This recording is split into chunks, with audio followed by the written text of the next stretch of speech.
Setelah sebelumnya kita telah membahas tentang topik yang berjudul Belajar dari Anime Attack on Titan tentang larangan melampaui batas, serta satu lagi topik yang berjudul membandingkan kata Allahu Akbar, Shinzo wo Sasageyo, dan Ura. Nah, pada kesempatan kali ini saya akan membahas tentang topik yang berjudul Andaikan Connie Springer beragama Islam. Oke, tanpa berlama-lama lagi, mari langsung saja kita kupas artikelnya.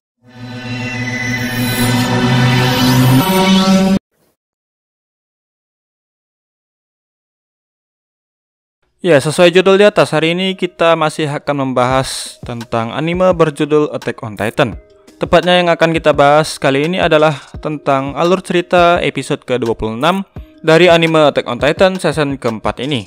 Dimana di episode ini diceritakan bahwa teman-teman Eren yang tergabung ke dalam kelompok aliansi Eldia Marley berusaha secepat mungkin pergi menuju negara Marley untuk menghentikan Eren dalam usahanya yang ingin menghancurkan dan menggenosida semua umat manusia di dunia ini, kecuali kaum Eldia yang tinggal di Pulau Paradise.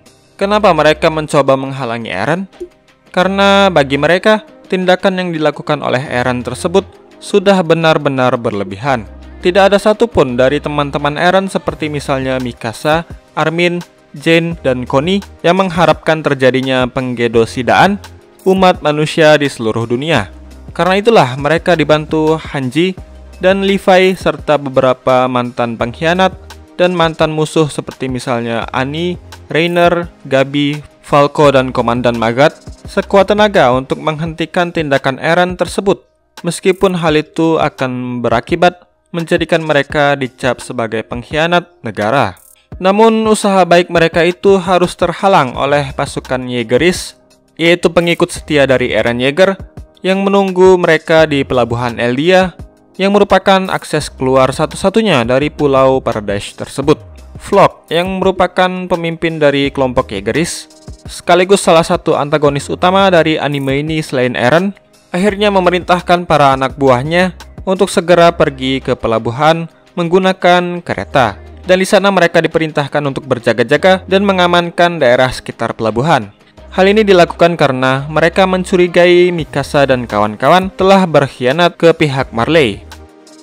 Lalu setelah itu, Floch pun berusaha membunuh Azuma Bito, yang merupakan salah satu sekutu dari Eldia di masa lalu. Karena ia menganggap bahwa pesawat yang dimiliki oleh Azuma Bito bisa dimanfaatkan oleh Mikasa dan aliansi untuk kabur dari Pulau Paradise. Selain itu, Floch juga menganggap bahwa pesawat itu sama sekali tidak dibutuhkan oleh kelompok Jaegeris. Ketika Floch hendak membunuh Azuma Bito, di saat itu pula lah kelompok aliansi Marley Eldia datang menyelamatkannya dari ancaman Floch dan Jaegeris. Alhasil pertarungan antara mantan rekan seperjuangan antara Jaegeris dan aliansi Eldia Marley pun tak terhindarkan. Ya, di dalam adegan pertarungan inilah terdapat salah satu adegan menarik yang terjadi di akhir dari episode ke-26 ini, di mana diceritakan bahwa Armin dan Connie harus berhadapan dengan Samuel dan Daz demi memperebutkan pesawat Azuma Bito yang akan digunakan oleh aliansi Eldia Marley untuk kabur dari pulau tersebut. Connie dan Armin berusaha keras meyakinkan Samuel dan Daz untuk melepaskan bom yang sebelumnya telah mereka pasang di pesawat tersebut.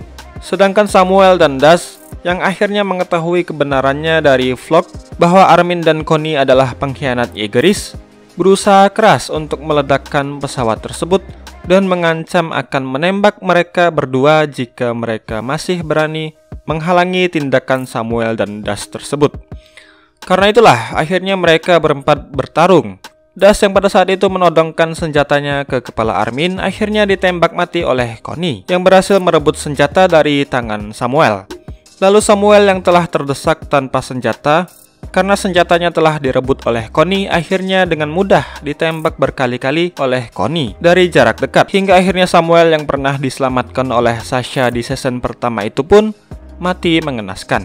Setelah itu, Connie yang telah berhasil mengatasi sisi kemanusiaannya tersebut itu pun akhirnya berteriak sekuat tenaga melampiaskan kekesalannya dan kesedihannya karena harus melakukan tindakan sekeji itu.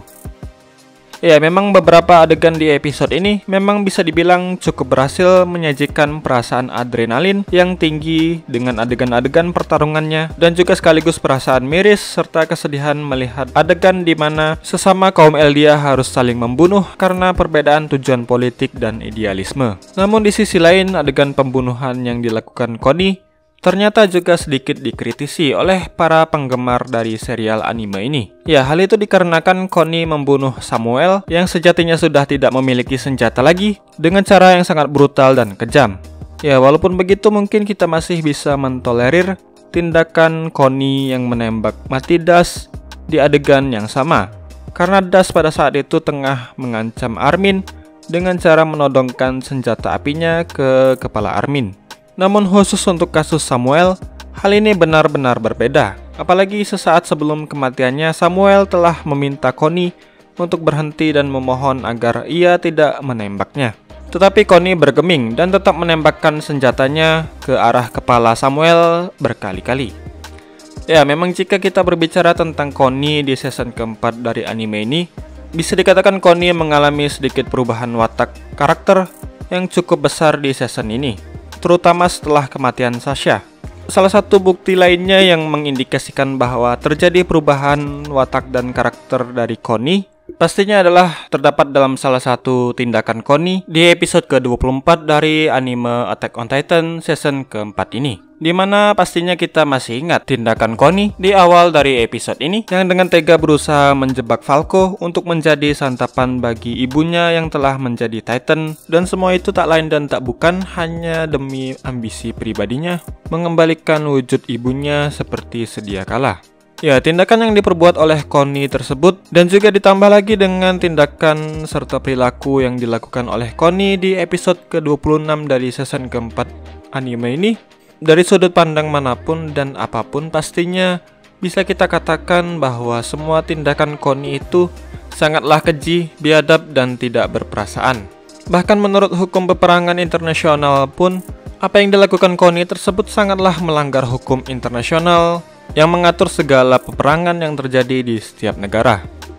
Ya, melihat watak dan karakter Connie di season keempat ini, dan juga melihat perilaku, tindakan, dan segala sesuatu yang telah diperbuat oleh Connie di season keempat ini, saya jadi mulai berandai-andai jika saja Connie itu beragama Islam dan taat pada agamanya, saya rasa pembunuhan Samuel dan juga percobaan penumbalan Falco tidak akan terjadi.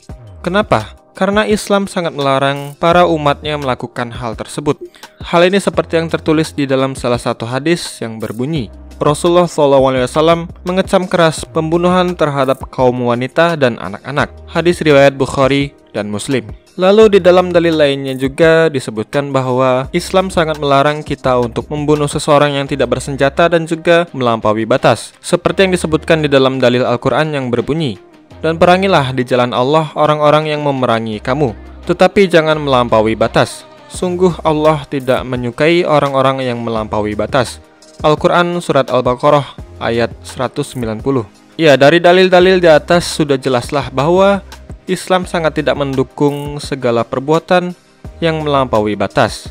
Dan juga Islam sangat melarang kita untuk membunuh seseorang yang tidak berbahaya dan tidak menyerang kita. Dengan kata lain, Islam juga melarang kita untuk membunuh seseorang yang tidak bersenjata, seperti yang dilakukan oleh Connie di episode ke-26.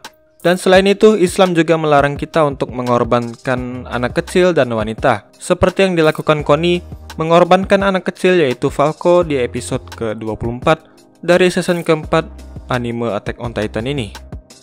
Ya, by the way, Attack on Titan season keempat, tepatnya di episode ke-27, juga ternyata memperlihatkan adegan yang bisa dikatakan melampaui batas seperti yang dilakukan Connie tersebut.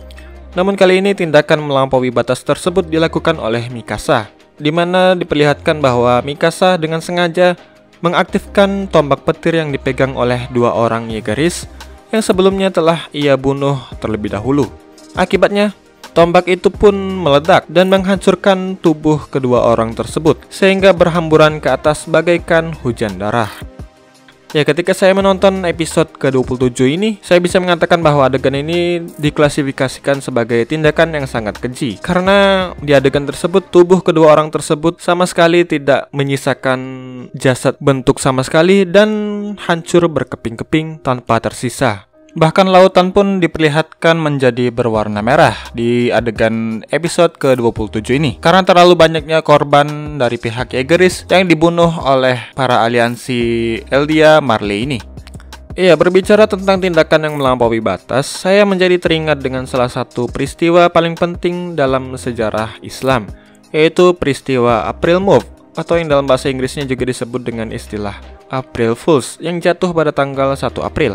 Ya, jika kalian belum mengetahui sejarah dari April Move sendiri, semua itu berawal dari sejarah tanggal 1 April tahun 1487 Masehi, di mana pada peristiwa tersebut terjadi pembantaian yang dilakukan oleh para pasukan Spanyol yang beragama Kristen terhadap umat Islam yang terjadi di Andalusia, Spanyol. Peristiwa ini disebut juga dengan istilah April Move atau April Fool karena sebelum terjadinya pembantaian tersebut, para pasukan Spanyol menipu para umat Muslim dengan cara mengatakan bahwa mereka akan membebaskan dan mengawal para umat Muslim Andalusia tersebut keluar dari Andalusia. Bahkan mereka juga menjanjikan akan mengantar para umat Muslim Andalusia keluar dari Andalusia dengan menggunakan kapal mereka. Namun ketika para Muslim Andalusia tersebut mencoba mempercayai mereka dan keluar dari tempat persembunyiannya, dengan segera mereka dibantai oleh pasukan Spanyol tersebut, tanpa ampun dan tanpa belas kasihan sedikit pun. Hingga dikatakan di dalam sejarah bahwa darah-darah para umat Muslim menggenang di daratan Andalusia, dan juga membuat lautan di sekitaran pelabuhan Andalusia menjadi merah karena darah.